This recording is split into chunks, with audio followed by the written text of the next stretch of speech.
Hello everyone, welcome to another episode Fun with Vintage Hi-Fi. Today I would like to present you very nice amplifier, stereo integrated amplifier by Technics. The model is SU-V460.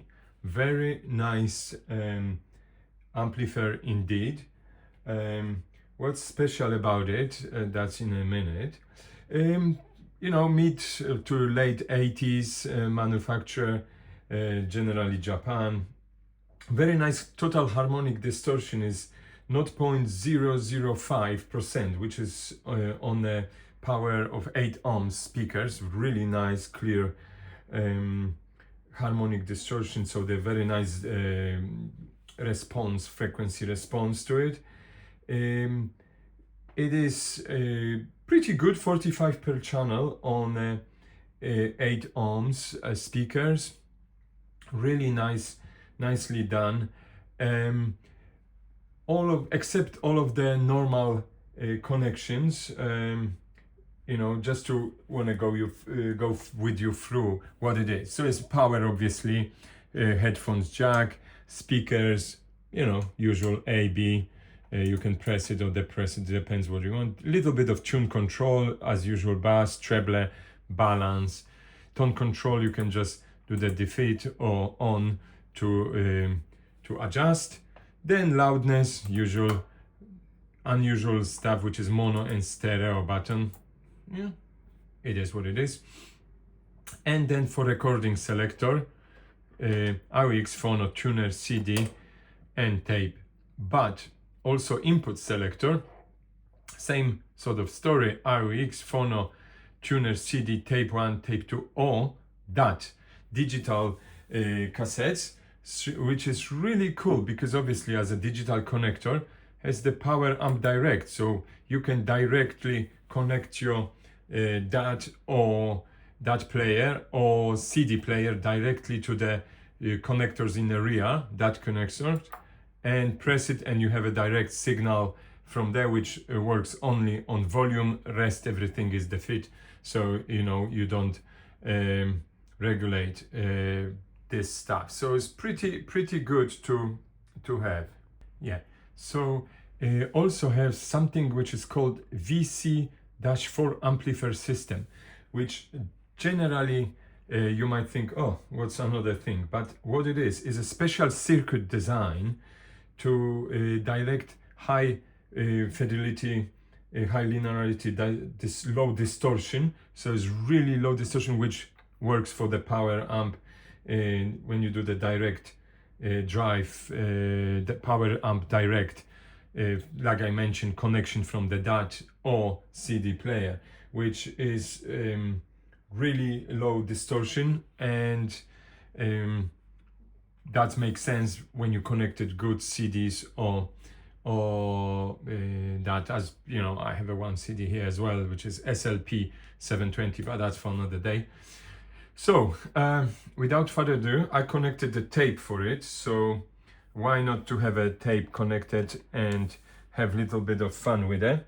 That's why we are here. I have a nice reel-to-reel connected, so let's play something to it. Obviously, let's first power on. As you see, vintage control and the current drive. There we go. It takes a few seconds to make sure it's working. And obviously, when you connect the power amp direct, is little light LED on the volume lights up, and that's basically it. So let's put the volume a little bit down once we start the little bit of country. I came up with the tape from my archives, dig it out, and there we go.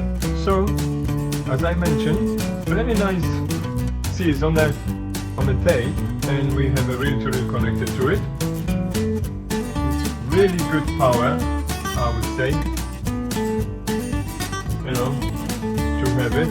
And obviously, as I mentioned, tone control, you can switch it off, and obviously doesn't make any difference. That's why you have to get the tune control on, and obviously same with the bass. That's pretty helpful to have it.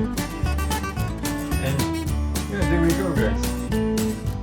Very nice amp with all of the features. Let's switch the CD on somewhere. There we go. Let's connect some CD to it so we can also listen a little bit of how the CD goes on it. There we go, guys. Yeah, so basically with all of these class AA circuits, which says alone, really nice. It's not the most powerful, but you know, if you're looking, this one is in silver, pretty hard light.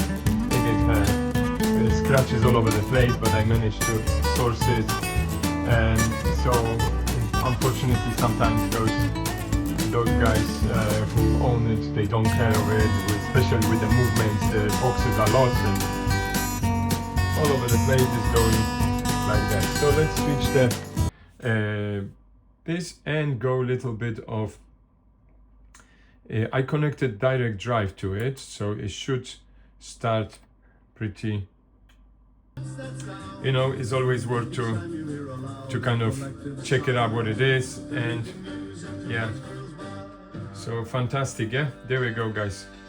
Like I mentioned, really cool. So as you see, when you switch it, it's not going anywhere. So let's switch this one off. Just quickly, I'm gonna put you on pause and turn around the amp to show you. There we go, guys.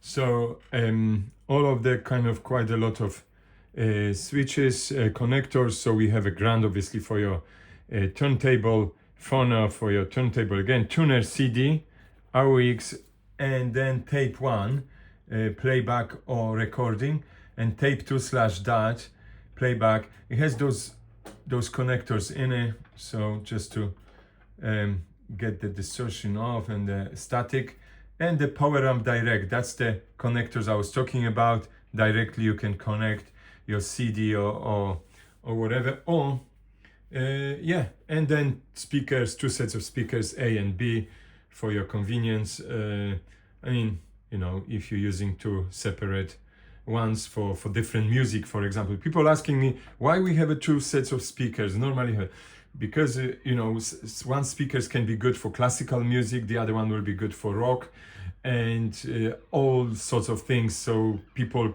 tend to connect it. Or for the same amp, you can connect 1 set of speakers, let's say in your living room, and the second set of speakers in your, I don't know, kitchen, or if you like cooking and you just play the music, but you don't want to have 2 equipment, so you're just running the cables, and you can have if you have a nice large kitchen and you put the speakers, so you can use the same amp, or in your bedroom or whatever, you know, wherever you fancy to put the second set of speakers, and you can just literally disconnect them, switch it off the living room ones and just leave, switch the other room.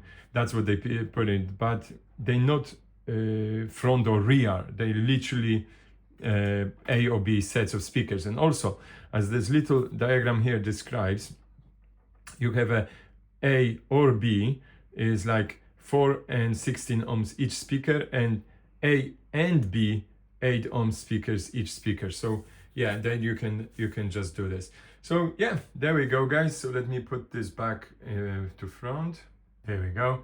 I don't like to end my thumb with the backwards, but I was thinking let's play some little bit of music on the end, because it's quite good song on the reel to reel, and I found this one is quite good.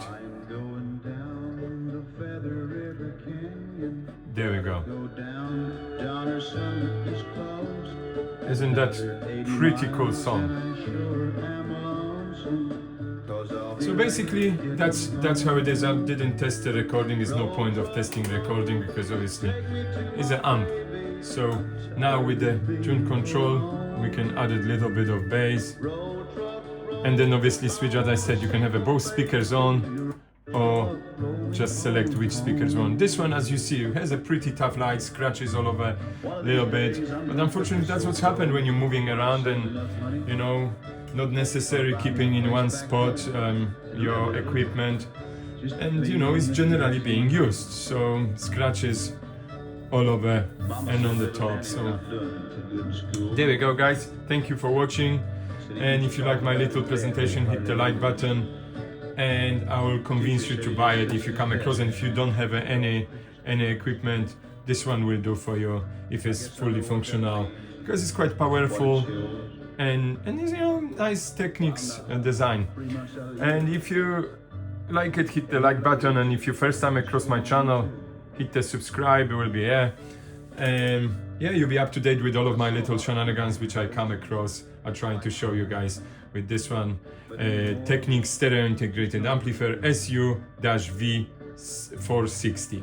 Thanks again, and see what I would come up with next time.